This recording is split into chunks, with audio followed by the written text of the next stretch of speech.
Sir, ಈಗ techie ಮರ್ಡರ್ಗೆ ಸಂಬಂಧಪಟ್ಟಂಗೆ 3 ಜನ ಹೌದು, ಅವರ ಹೆಂಡತಿ ನಿಖಿತಾ ಸಿಂಗಾನಿಯಾ ಅಂತಕ್ಕಂಥವ್ರು ಮತ್ತು ಅವರ ಮದರ್ ನಿಶಾ ಅವರು ಮತ್ತು ಅವರ ಬ್ರದರ್ ಇನ್ಲಾನು ಯಾರು 3 ಜನನ ಸೆಕ್ಯೂರ್ ಮಾಡಿದ್ದಾರೆ. ತಗೊಂಬಂದು ಇಲ್ಲಿ ಪ್ರೊಡ್ಯೂಸ್ ಮಾಡಿ ಈಗ ಅವರು ಕಸ್ಟಡಿಗೆ ಕೊಟ್ಟಿದ್ದಾರೆ, ಜುಡಿಷಿಯಲ್ ಕಸ್ಟಡಿಗೆ. ತನಿಖೆ ಮುಂದುವರಿಯುತ್ತೆ.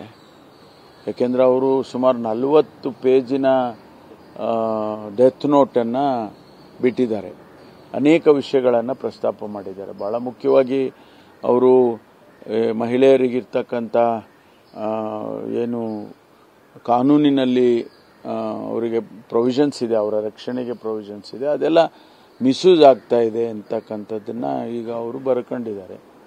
ಈಗ ಒತ್ತಾಯ ಮಾಡ್ತಾಯಿದ್ರು, ನನಗೆ 3 ಕೋಟಿ ರೂಪಾಯಿ ಕೇಳಿದರು, ಅನೇಕ ಸಂದರ್ಭದಲ್ಲಿ ಒತ್ತಾಯ ಮಾಡಿದರು ಹಣಕ್ಕೆ, ಏನೇನೋ ಬರೆದಿದ್ದಾರೆ. ಅದನ್ನು ನಾನು ಪೂರ್ತಿ ಸಂಪೂರ್ಣವಾಗಿ ಓದಿಲ್ಲ. ಆದರೆ ಅದರಲ್ಲಿ ಇರ್ತಕ್ಕಂಥ ಅಂಶ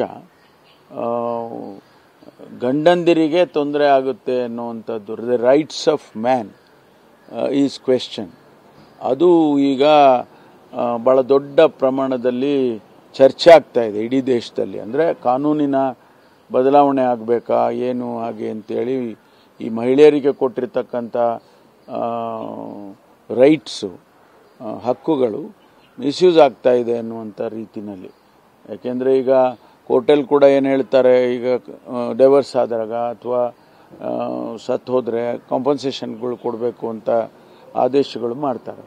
ಈಗ ಡೈವರ್ಸ್ ಮಾಡ್ಕೊಂಡಿರ್ತಾನೆ, ಅವನಿಗೆ ಮಾನಸಿಕವಾಗಿ ತೊಂದರೆ ಆದಾಗ ಇವರು ಡೈವರ್ಸ್ ಮಾಡುವಾಗನೇ ಇವರು ಕೋರ್ಟ್ನವರು ಆದೇಶ ಮಾಡಿ ಒಂದು 50,000 ರೂಪಾಯಿ ಕಾಂಪನ್ಸೇಷನ್ ಕೊಡಬೇಕು ಅಂತ ಆದೇಶ ಮಾಡಿದರೆ, ಉದಾಹರಣೆಗೆ ಅವನಿಗೆ ಮಾನಸಿಕವಾಗಿ ತೊಂದರೆ ಆಗಿ ಕೆಲಸದಿಂದ ಅವನನ್ನು ತೆಗೆದುಹಾಕಿದರೆ, ಆ ಸಂದರ್ಭದಲ್ಲಿ ಅವನು ಎಲ್ಲಿಂದ 50,000 ರೂಪಾಯಿ ತಂದು ಕೊಡ್ತಾನೆ ಅಂಥೇಳಿ ಈ ಥರದ್ದೆಲ್ಲ ಕೆಲವು ಪ್ರಶ್ನೆಗಳಿಗೆ ಉದ್ಭವ ಆಗಿದ್ದಾವೆ. ಈಗ ಅದ್ರ ಬಗ್ಗೆ ದೇಶದಲ್ಲಿ ಚರ್ಚೆ ಆಗ್ತಾ ಇದೆ. ಅದನ್ನು ಮುಂದಿನ ದಿನದಲ್ಲಿ ಏನು BNSS ಇದೆ, ಭಾರತೀಯ ನ್ಯಾಯ ಸಂಹಿತ ಹೊಸದಾಗಿ ಮಾಡಿರ್ತಕ್ಕಂಥ ಕಾನೂನು, ಅದರಲ್ಲಿ ಬದಲಾವಣೆಗಳನ್ನು ಹೇಗೆ ತರಬೇಕು ಅನ್ನೋದ್ರ ಬಗ್ಗೆ ಚರ್ಚೆ ಮಾಡಬೇಕಾಗ್ತದೆ. ಮುಂದಿನ ದಿನದಲ್ಲಿ